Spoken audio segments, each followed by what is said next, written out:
Oye, Gustavo, tú has sacado las cuentas así, yo creo que tú eres mucho más ordenado que yo. Las cuentas así como, por ejemplo, cuánto gastas en pequeñas cosas, como por ejemplo la suscripción, no sé, al cable, el cafecito que te tomas en la mañana, el sanguchito de la mañana también.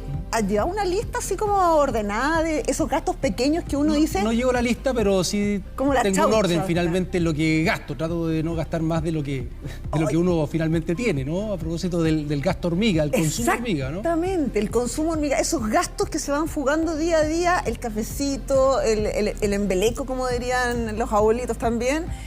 ¿Qué se hace con estos gastos? ¿Cómo administrarlos mejor? Eso le vamos a preguntar a Dani Linares, que nos tiene buenísimos datos justamente para gente que no es tan ordenada como Gustavo, más desordenada como yo. Dani, ¿cómo estás? Buenos días. Hola, Dani. ¿Qué tal? ¿Cómo están? Muy buenos días. Claro, porque son gastos cotidianos muchas veces. Hablamos, no sé, por ejemplo, el desayuno, el pancito de Pastrián que nos salva todos los días en la mañana, tiene un costo y se lo va sumando día por día, van generando también un dinero importante que es parte del presupuesto. Yo creo que ahí está el problema, que a veces estos gastos no se consideran como parte del presupuesto y se generan problemas financieros. Vamos a conversar de aquello junto a Camila Cortés, que nos acompaña esta mañana, Finance Content Manager de Clever, porque finalmente son acciones como cotidianas, del día a día. Mi aplicación, mi gasto en el desayuno, por ejemplo, que no son parte de mi presupuesto también. Efectivamente, buenos días. El ejemplo clásico del gasto hormiga es el cafecito fuera de la casa que uno va comprando todos los días, un snack. Pero hoy día con la tecnología se suman otros gastos hormigas, como por ejemplo las plataformas de streaming. En Chile la más popular sigue siendo Netflix, o aplicaciones de video o de música. Entonces, hoy día, claro, antes la oferta era menor, hoy día la oferta es mayor, y cuando hablamos de estas plataformas hablamos de un pago mensual que al menos va a ser de unos 4.000, 5.000 pesos si uno tiene una plataforma. Pero las personas hoy día van viendo catálogos más atractivos y ya no es una plataforma solamente a la que están suscritos, sino que pueden ser 4, por ejemplo. Y muchas veces han cambiado sus condiciones desde que yo me inscribí, ¿no? Porque una vez que yo pongo mi tarjeta, eso se va actualizando automáticamente, pero las condiciones de pago pueden ser distintas. Efectivamente, como tú decías, si yo me suscribí hace mucho tiempo, yo suscribí un pago a mi tarjeta de crédito, pero esos montos han cambiado en el tiempo. Entonces, nuestra recomendación es que también revisen no solo a cuántas plataformas estoy suscrito, sino también cuáles son los costos actuales que yo estoy pagando y de los cuales muchas veces no me estoy dando cuenta porque justamente los tengo asociados a mi tarjeta de crédito. Y ahí un consejo que nosotros podemos dar es revisar, por ejemplo, en los últimos 2 meses o en el último mes, cuántas películas vi o cuántas series vi, le saqué el provecho a cada plataforma. Como te decía, uno va viendo catálogos más atractivos y se va suscribiendo a plataformas nuevas, y a las que se suscribió antes quedaron ahí en el olvido, pero ese gasto sigue siendo importante. Claro, no las elimino, solamente las dejo de ver, pero yo sigo pagando por ese servicio. Efectivamente, sigo pagando mes a mes. Por ejemplo, una persona que está suscrito a 4 plataformas de streaming puede estar pagando más de 20.000 pesos mensuales.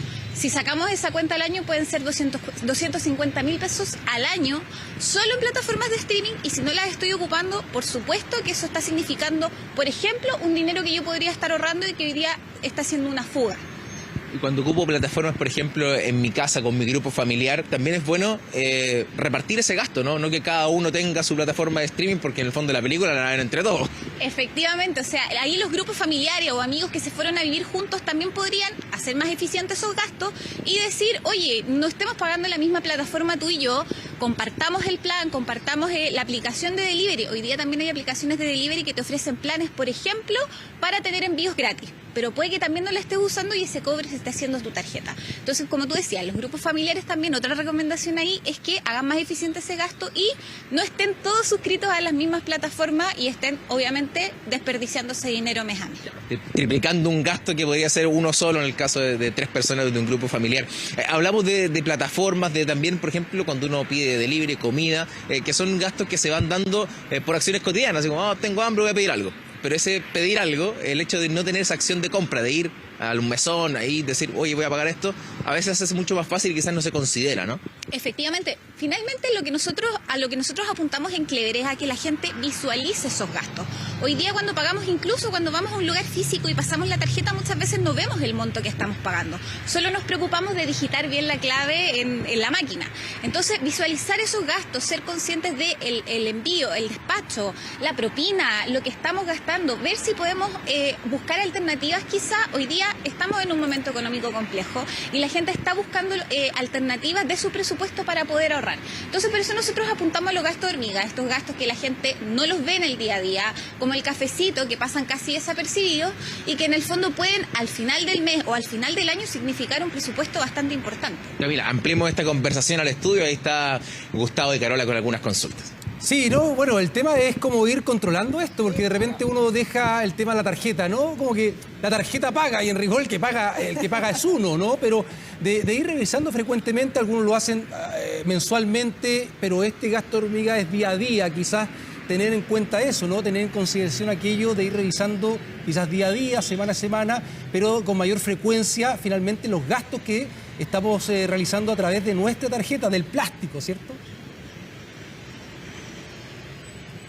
Claro, esa es una de las recomendaciones que hacemos nosotros en Clevere. A fin de mes revisa el estado de cuenta de tu tarjeta, que sabemos que muchas veces no son muy amigables, pero cuánto estoy gastando en estas aplicaciones, en plataformas de streaming, en cafecitos fuera de la casa, un snack, almuerzos, todas estas cositas que en el día a día pasan desapercibidos porque efectivamente uno pasa la tarjeta, pero que al final de mes es un presupuesto importante el que se nos puede ir y ahí puede haber alguna vía de ahorro. Quizás no comprarme el cafecito fuera de la casa, sino que llevarlo desde la casa o optar por el cafecito de la oficina. Es ir buscando alternativas para que en estos momentos económicos un poco más complejos podamos ser más conscientes de nuestros gastos y más cuidadosos con nuestro bolsillo.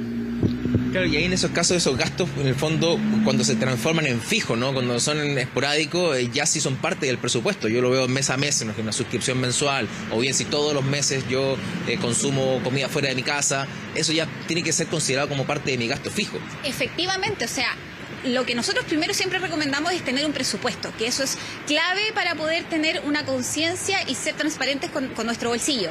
Entonces, tener un presupuesto, pero estos gastos hormigas uno no los considera en el presupuesto. Yo no digo voy a dejar un monto, no sé, de 50.000 pesos al mes para comprarme café, no lo hago. Entonces, no me estoy dando cuenta, pero cuando lo visualizo a fin de mes, reviso mi tarjeta y digo, oh, estoy gastando este monto en gastos hormigas, ser un poquito... Claro, uno tiene un estilo de vida, también esos gastos van a ser coherentes con ese estilo de vida, pero cuando los traspasas a los gastos fijos ya eres más consciente de ese gasto, ya no pasa desapercibido. Y uno puede decir, estoy gastando mucho, voy a ahorrar por este lado, voy a quizás no eliminarlo por completo, pero sí reducirlo. Claro, porque también los montos pequeños quizás se hacen un poco inofensivos, ¿no? Dicen 2.000, bueno, pero 2.000, va sumando hasta el mes. Carola, te escuchamos también con otra consulta. Gracias, Dani. Quería preguntarle a Camila si uno puede hacer el ejercicio, cuál sería la recomendación de poner esos límites al consumo de tarjeta, pero el ejercicio de hacer el presupuesto semanal en efectivo, ¿será realmente recomendable o mejor nos olvidamos de andar con efectivo?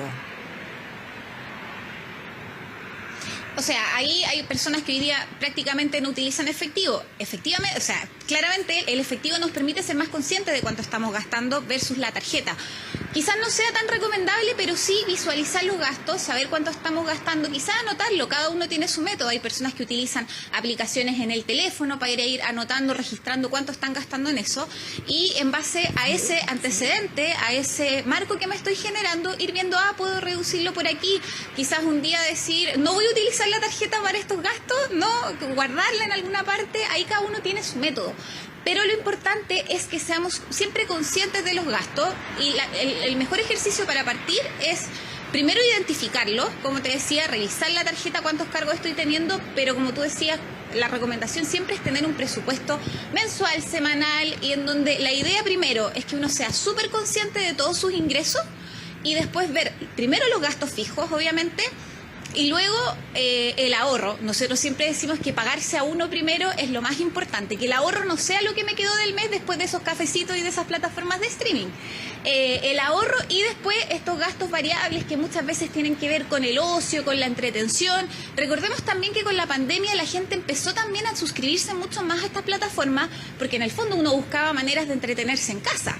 Así es. Camila, muchas gracias por acompañarnos a revisar, ser consciente de estos gastos, ¿no? Que no sean algo automático el hecho de pasar la tarjeta o tenerla ya inscrita en una suscripción mensual, un dinero que no existe, es un dinero que existe y hay que cancelarlo después a fin de mes. Así que a revisar aquello.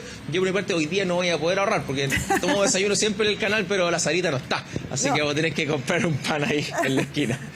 Bueno, pero finalmente no gastar más de lo que uno tiene, más Claro, de lo que uno gana. exacto. Muchas gracias, Dani Linares, por supuesto, a la entrevistada y por las recomendaciones. Que esté muy bien. Gracias a ambos. Ahí está.